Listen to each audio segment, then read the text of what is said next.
Hello everyone. So, for today's Tanya class. So we discussed yesterday the concept that Das, which is the knowing of Hashem, is the third level of intellect, which we'll go into in length when we really focus on that being the subject. But here, what Chassidus explains about Das is that it's the level of connection. So in order for me to do anything that I think about, why is it that sometimes I take action on what I think about and sometimes I don't? The reason is because sometimes I connect to a thought enough, it enters the third level of intellect enough that I connect to it to I'm going to become and do this, right? I'm going to become this by doing this, right? But that only happens if I connect to it, and that takes a certain level of fixating on the thought that I should then become enough connected to do it.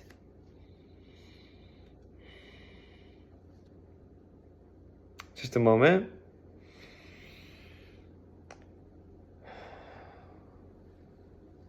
Okay. So, Maisha gives us the potential for us to have a relationship with Hashem in a way of knowing, on this level of connection to Hashem, of knowing, becoming, knowing. And the way we tap into this, it takes work.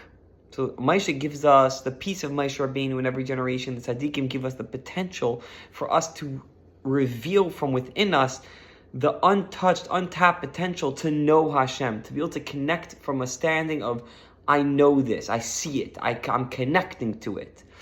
So the Kayazeh Midizeh Lekasher died by Hashem Yish B'chol Nefesh B'Yisrael B'in Nikas M'Nishvas M'Nishvas B'Yin Hashem. Rak Ma'ach Shrin Stap Shan Nefesh B'Guf Tzich L'Yegir Rabba Tzuma. We need a lot of work. Kefula M'Chupeles. It's a lot of work in order for us to reveal this. Ha'achas Yegias Basar. One is that it's simply work of the flesh. It's body's work. It takes time for us to put the body in place enough for us to be able enough for us to be able to think in this manner. It says it says literally writes here to pound the body, to weaken its corporeality, okay, and gain its submission so that it shall not obscure the light of the soul, thus making it possible for one to understand feel godliness. When it comes to a body to which light of the soul does not penetrate, it should be crushed. So he's saying here that there is work of the body to get the body out of the way. What that means practically for us here, what's coming to me honestly is diet.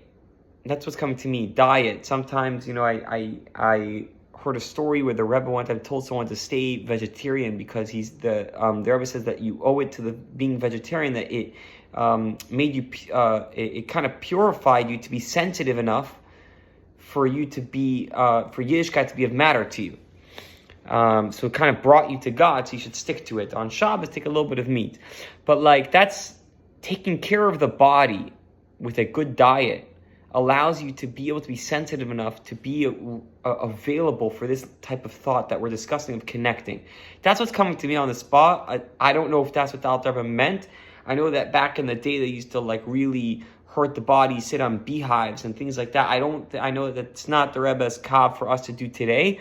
But what's coming to me is that taking care of the body in its diet allows you to be available when you're in a food coma. You're not available to think in a way of das, to fixate and connect to Hashem in a way of being available to reveal within you a knowing of Hashem that's you see it. You're kind of not available.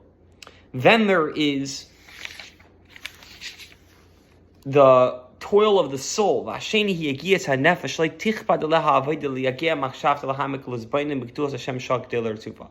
second is the exertion of the soul, to reveal the power of the soul, that the service of exerting one's thoughts not be burdensome to it.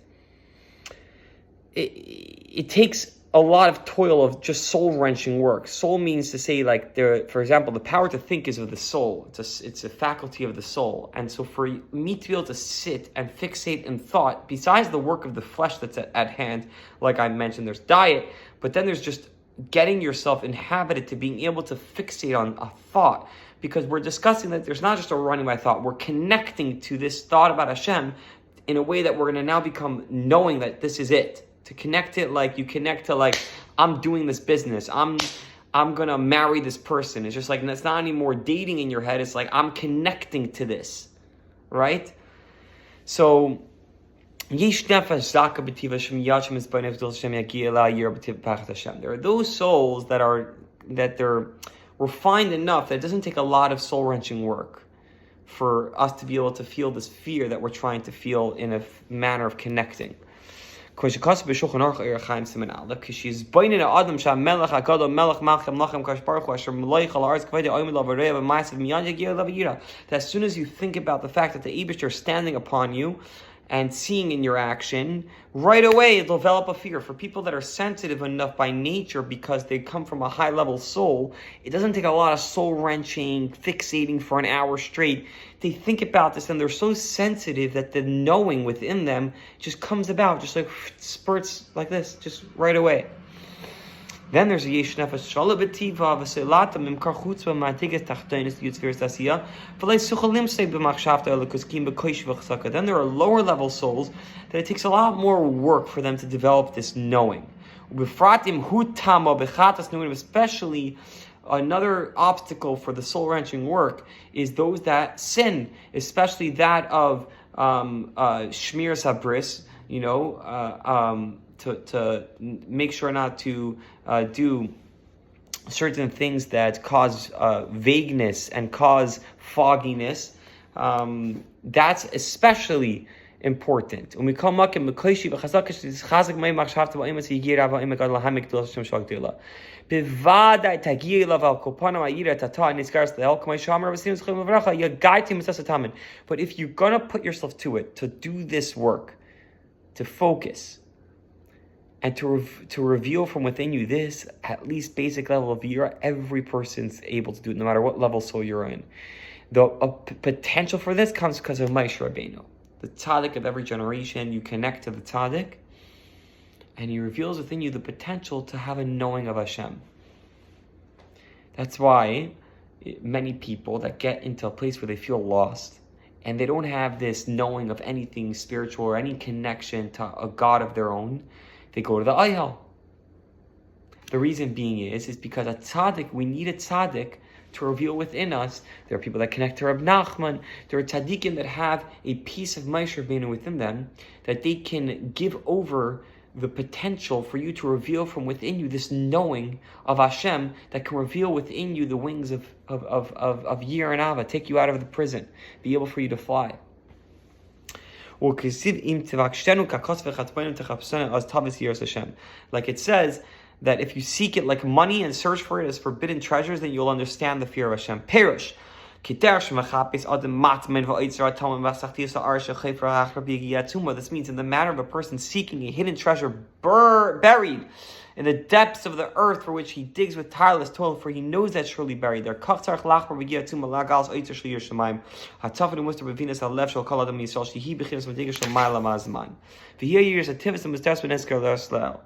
So he says so too, that we need to look at it like we're looking for a lost treasure, that we know the treasure's there. You're going to go and work your tachas off to try to find it, right? Because if you know there's a treasure there, you're going to do it. It's the same thing like this. The fear is within us.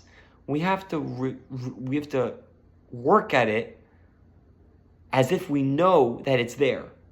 So, I have a therapist that challenged me today. She writes to me. She's like, I challenge you to act as if today, she writes to me. What does it mean to act as if? Whatever it is that you're trying to accomplish, act as if you have it.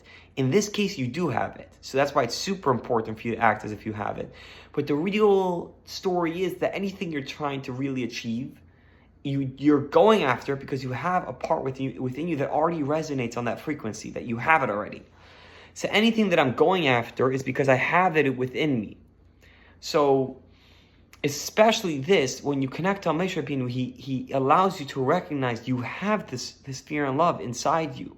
Everyone's looking, I want a knowing. We're all looking for a knowing. That's what we're looking for. And this is within us. רק שכדיש תבוא לידי מעשה בבחינת יראת חטא ליאסור מרע במעשה דיר במחשבה צריך לגלס ממצפני בינס הלב של מעלה מהזמן להביא לבחינת מחשבה ממש ובמח להעמיד במחשבתי במשך זמן ממש עד שתצא פעולת מהכוח לפעול ממש. The work is for you to take it from a dormant potential stage for it to grow and sprout to be in consciousness. And that's the whole work of us in a body, is to bring what's dormant in the potential within us and that's actually there to consciousness. To abstain from bad and do good with your conscious thought, speech, and action. To Hashem, which is looking upon Him and listening and paying attention and understanding to all His action, and searches His kidneys and heart. Like it said, that if you reflect upon three things, you will not come to sin. And what is it? To recognize that there's an eye that sees and an ear that hears. So, guys, what we're looking for in our day's work is we're looking to be seen. That's what we're looking for. We're looking for intimacy. And what the only being that can offer intimacy the way we really truly need it, we need to know that there's an available ear and eyes at all times with us. How can I know that? Because until I know that, I'm going to be really not at ease. The way I know that is by connecting to a tzaddik, which lives that, connecting to a being that lives that,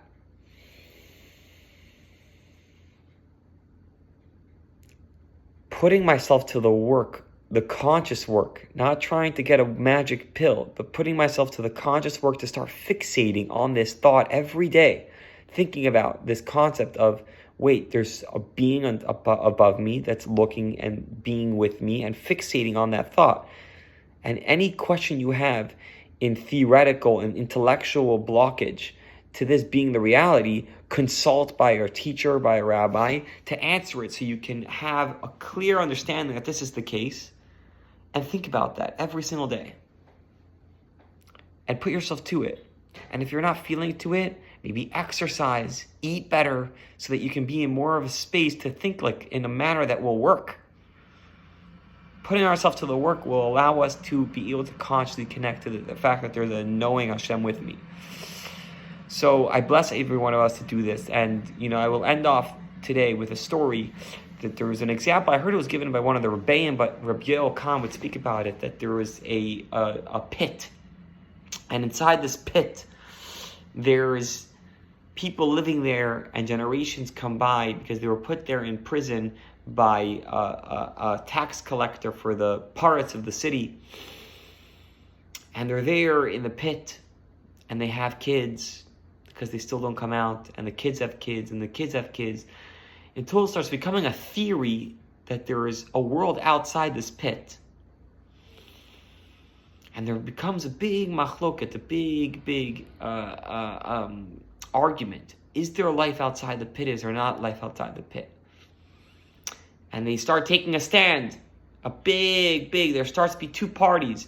Ones that the pit's all there is, and then there are those that are saying these stories that there's a moon, there's a sun, there's grass. They start talking about a world outside the pit. At this point, it's only stories that they heard, legends from their parents.